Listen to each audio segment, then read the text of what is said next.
أقبل يا حافظ القرآن ولتسمع الدنيا هداك. Actually, I'm very much impressed by finding true astronomical facts in Quran. And for us, we modern astronomers have been studying very small fields of the universe.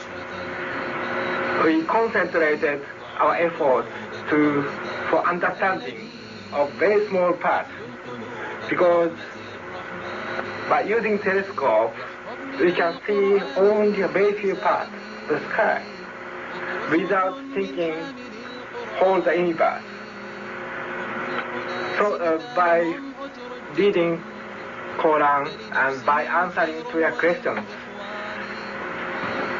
I think I can find my future way for investigation of the universe.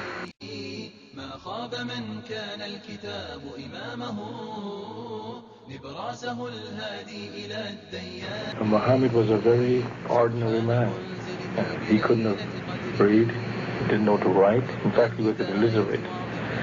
And we're talking about 1,200 years ago. You have someone, an illiterate person, making profound pronouncements and statements that are amazingly accurate of a scientific nature. And I personally can't see how this could be a mere chance. There are too many accuracies. And like Dr. Moore, I have no difficulty in my mind reconciling that this is a divine inspiration or revelation which led him to these statements.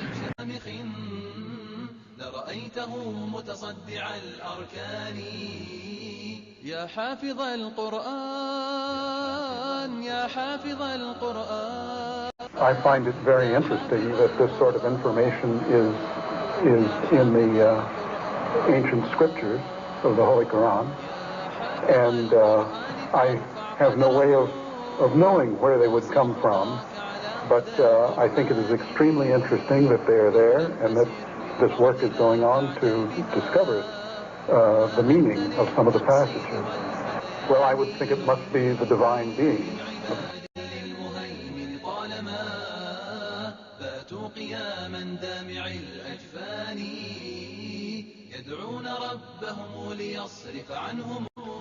Summary. The Quran describes not only the development of external form, but emphasizes also the internal stages, the stages inside the embryo of its creation and development, emphasizing major events recognized by contemporary science. Thank you for your attention. As a scientist, I can only deal with things which I can specifically see. I can understand embryology and developmental biology. I can understand the words that are translated to me from the Quran. As I gave the example before, if I were to transpose myself into that era, knowing what I do today and describing things, I could not describe the things which were described. I see no reason, I see no evidence for the fact to refute the concept that this individual, Muhammad, had to be developing this information from someplace. So I see nothing here in conflict with the concept that divine intervention was involved in what he was able to do.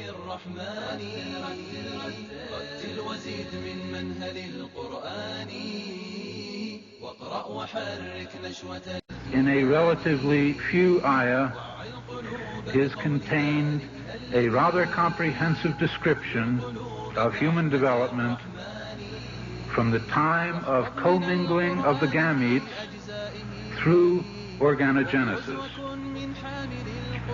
No such distinct and complete record of human development, such as classification, terminology, and description, existed previously.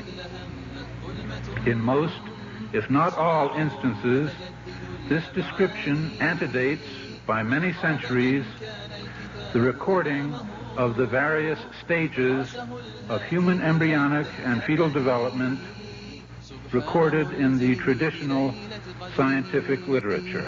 درب الهداية واضح التبيان يتلوه أحمد الدنا وهي التي عطشت لقطر هداية هتاني سبحان منزله. Professor Moore was also elected to the membership of the Royal Medical Association of Canada, the International Academy of Cytology, the Union of the American Anatomists, and the Union of North and South American Anatomists. Professor Moore has published many books on clinical anatomy and embryology. 8 of them are used as reference works in medical schools and have been translated into 6 languages, namely Italian, German, Portuguese, Spanish, Greek, and Chinese. It has been a great pleasure for me to help clarify statements in the Quran about human development. It is clear to me that these statements must have come to Muhammad from God or Allah, because almost all of this knowledge was not discovered until many centuries later. This proves to me that Muhammad must have been a messenger of God or Allah. عطشت لقطر هداية هتاني وزهت بنبت زروعه حسنا وآتت أكلها بتداني. It follows, I think, that not only is there no conflict between genetics and religion, but in fact religion that guides science by adding revelation to some of the traditional scientific approaches. That there exist statements in the Quran shown centuries later to be valid would support knowledge in the Quran having been derived from God. Thank you very much.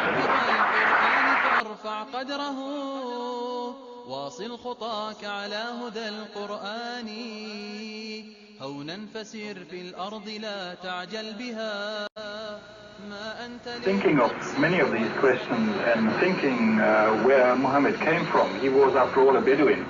I think it is almost impossible that he could have known about things like the common origin of the universe, because scientists have only found out within the last few years with very complicated and advanced technological methods that this is the case.